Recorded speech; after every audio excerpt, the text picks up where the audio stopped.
सपा से निकाले गए 3 बागी विधायकों के सवाल पर भाजपा प्रदेश अध्यक्ष भूपेंद्र चौधरी का बयान। ये उनका विषय है, माननीय विधायकों को तय करना है, अखिलेश जी को तय करना है। कहीं ना कहीं समाजवादी पार्टी में जो अंत विरोध है, टकराव है, तनाव है, मुद्दों को लेकर विवाद है, वो कहीं ना कहीं ये प्रदर्शित होता है। यूपी में योगी जी का जो मॉडल, उसकी चर्चा पूरे देश में है। श्यामा प्रसाद मुखर्जी की पुण्यतिथि पर आयोजित संगोष्ठी कार्यक्रम को संबोधित करने सुल्तानपुर पहुंचे थे भाजपा प्रदेश अध्यक्ष भूपेंद्र चौधरी। श्यामा प्रसाद मुखर्जी जी ने देश की अखंडता के लिए और एक सरकार के मंत्री के नाते, संवित सरकार बनी देश में, उसके उद्योग मंत्री के नाते जो उन्होंने औद्योगिक क्षेत्र में भारत की एकता और अखंडता के लिए इस प्रकार से वो बलिदान हुए, वो हमारे लिए हमेशा यादगार रहेगा। आज उनकी पुण्यतिथि है। भारतीय जनता पार्टी सभी जिलों में विचार गोष्ठी के माध्यम से उनके जीवन से जुड़े विषय, देश के लिए उनका योगदान, उसकी चर्चा हम लोग कर रहे हैं। आज कश्मीर में जिस प्रकार से धारा 370 समाप्त होने का काम हुआ है, ये कहीं ना कहीं माननीय मोदी जी ने, देश के प्रधानमंत्री जी ने डॉक्टर श्यामा प्रसाद मुखर्जी को एक श्रद्धांजलि दी है। पार्टी लगातार अपने कार्यक्रम और अभियानों के माध्यम से हम लोग अपने कामकाज का लेखा जोखा लेकर जनता के बीच में है। अभी माननीय प्रधानमंत्री जी के नेतृत्व में हमारी सरकार को 11 वर्ष पूरे हुए हैं और हमने लगातार 9 तारीख से और 20 तारीख तक अलग अलग कार्यक्रमों के, अभियानों के माध्यम से जनता के बीच में अपनी सरकार के 11 वर्षों का लेखा जोखा रिपोर्ट कार्ड रखा। 21 तारीख को योग दिवस के रूप में हमने पूरे देश भर में योग दिवस को मनाया है और जिस प्रकार से योग हमारी संस्कृति, विरासत और आस्था का प्रतीक है और दुनिया ने इस योग की विधा को स्वीकार किया है, ये कहीं ना कहीं माननीय प्रधानमंत्री जी के।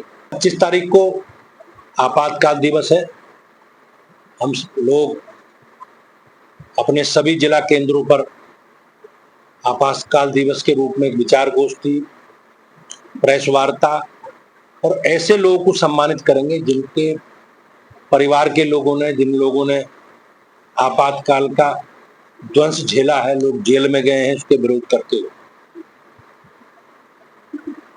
और 29 तारीख को माननीय प्रधानमंत्री जी के मन की बात का कार्यक्रम हर माह प्रत्येक लास्ट रविवार को हम सुनते हैं।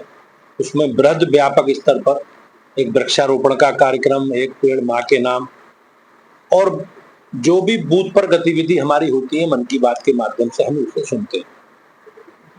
तो हम लोग लगातार भारतीय जनता पार्टी के कार्यकर्ता अपने कार्यक्रम और अभियानों के, हमने सदस्यता अभियान में लगभग 2.5 करोड़ से अधिक साधारण सदस्य बनाए हैं पूरे राज्य में, पूरे देश से अधिक सक्रिय सदस्य बनाए हैं और 1,62,000 लगभग स्थानीय समिति हैं राज्य में। उसमें से 1,50,000 से अधिक हमारी स्थानीय समिति बनी है। 1918 मंडल है तो लगभग 1700 मंडल गठित हुए हैं और 98 जिले हैं, जिनमें 70 जिले हमने घोषित कर दिए हैं और राज्य चुनाव के लिए तैयार है। केंद्रीय पार्टी जब अपने राज्य के चुनाव के गठन की प्रक्रिया को पूरा कर ले।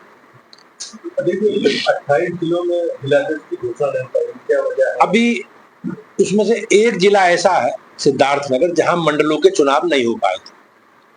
शेष 27 मंडल जो जिले ऐसे हैं जो कहीं कहीं राजनीतिक सामाजिक कारणों के कारण वो चीजें अभी विचार विमर्श चल रहा है। उसके पीछे कारण ये है कि पार्टी ने ये कहा है कि इस बार महिलाओं को लोग अभी आपस में बातचीत कर रहे हैं। मुझे ऐसा लगता है कि जैसा प्रदेश अध्यक्ष प्रक्रिया पूरी करेंगे, लेकिन संविधान में व्यवस्था ये है कि निचली इकाई का अगर गठन 50% से ज्यादा है तो हम लोग प्रदेश अध्यक्ष की चुनाव के लिए तैयार हैं। तो हमारी तैयारी है पूरी।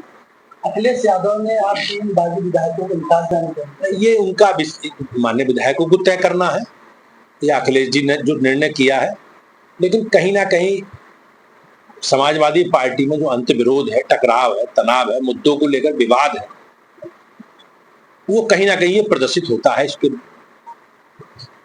सरकार लगातार कोई भी पटल या कोई भी विभाग नहीं बचा कि आप भ्रष्टाचार अपनी तरफ से ना देना।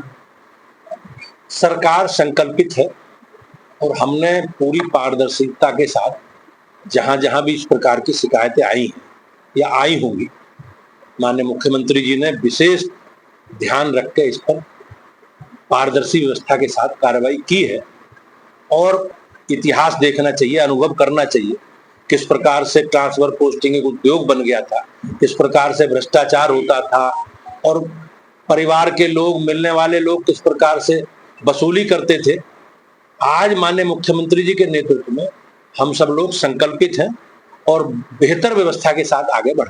आपने अभी वसूली की बात की, सरकार की साफ मंशा है, जिस तरह से अवैध कब्जा मार वाहन और जो गाड़ियां चलती हैं, अवैध टैक्सी स्टैंड है, उन पर वसूली होती है, स्थानीय पुलिस फिर भी कुछ नहीं करती है। सरकार संकल्पित है इस प्रकार की जहां जहां घटनाएं संज्ञान में आती हैं, हम निश्चित रूप से हमारी सरकार के सभी विभाग मिलकर माननीय मुख्यमंत्री जी के नेतृत्व में कार्रवाई करते हैं। अगर देखेंगे तो आज उत्तर प्रदेश में योगी जी के कानून के राज के मॉडल की चर्चा दुनिया में होती है। आज अपराध न्यूनतम स्तर पर है और प्रदेश में कानून का राज, और जो अपराधी हैं बगैर किसी भेदभाव के साथ जो भी संविधान में प्रदत्त व्यवस्था है